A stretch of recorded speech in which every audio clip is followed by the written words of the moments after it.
এক গ্রামে এক মাংস বিক্রেতা বাস করত। সে ছিল খুব লোভী ও ধূর্ত। প্রতিদিন বাজারে সে মাংস বিক্রি করে অনেক টাকা লাভ করত। একদিন একটি ছোট্ট পাখি তার দোকানের সামনে এসে বসে মাংসের টুকরাগুলোর দিকে চেয়ে রইল। বিক্রেতা পাখিটিকে দেখে বলল, এই পাখিটি নিশ্চয়ই আমার মাংস খাওয়ার লোভে এসেছে। একে যদি ধরে ফেলি তাহলে এর মাংসও আমি বাজারে বিক্রি করতে পারবো। তাড়াতাড়ি সে পাখিটিকে ধরে ফেললো এবং পাখিটি তার হাতের ভেতরে ধরা পড়ে গেল। কিন্তু পাখিটি ভয় না পেয়ে মুচকি হেসে বলল, হে মাংস বিক্রেতা, আমি তোমাকে 3টি গুরুত্বপূর্ণ উপদেশ দেবো যা তোমার জীবনে অনেক বড় কাজে লাগবে। তখন মাংস বিক্রেতা বলল, তুই একটি ছোট্ট পাখি হয়ে আমাকে কি উপদেশ দিবি? তখন পাখিটি বলল, আমি তোমাকে এমন কিছু উপদেশ দেবো যা তোমার জীবনে সফলতা এনে দেবে, কিন্তু তার জন্য আমার কিছু শর্ত রয়েছে। তখন মাংস বিক্রেতা বলল, আচ্ছা বল, তোর শর্তগুলো কি? তখন পাখিটি বলল, আমার শর্ত হলো প্রথমে আমাকে ছেড়ে দিতে হবে, এরপর আমি গাছের ডালে গিয়ে প্রতিটি উপদেশ বলবো। বিক্রেতা কিছুক্ষণ চুপ থেকে বলল, আচ্ছা দেখি তোর কথাগুলো শুনে কি পাই। সে পাখিটিকে ছেড়ে দিল। পাখিটি উড়ে গিয়ে একটি গাছের ডালে গিয়ে প্রথম উপদেশ দিল, কোনো কিছুকে হারানোর পর তার জন্য দুঃখ করো না। বিক্রেতা শুনে বলল, ঠিক আছে, দ্বিতীয় উপদেশ বল।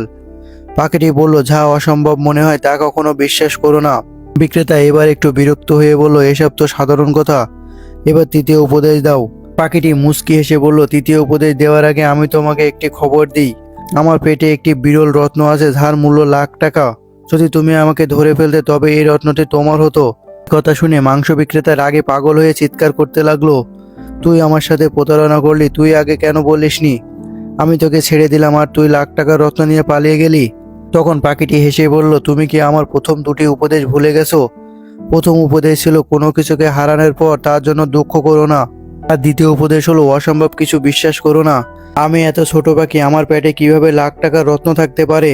বিক্রেতা লজ্জায় মাথা নিচু করলো।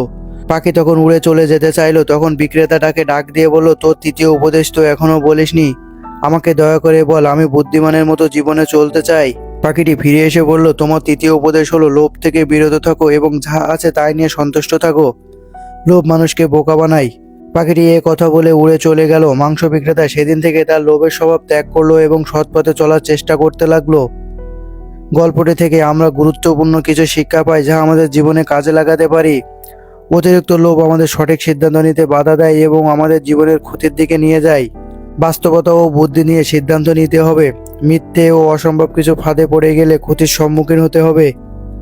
যা আছে তা নিয়ে খুশি থাকলে আমরা প্রকৃত সুখী হতে পারবো।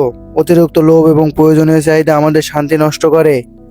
এই গল্পটি আমাদের শেখায় সৎ থাকা, বাস্তবতার মধ্যে থাকা এবং অতীত নিয়ে আফসোস না করাই আমাদের জীবনের সঠিক পথ। গল্পটি ভালো লাগলে অবশ্যই ভিডিওতে একটি লাইক দিয়ে চ্যানেলটি সাবস্ক্রাইব করে দেবেন এবং গল্পটি কেমন হলো তা অবশ্যই কমেন্টে জানাবেন।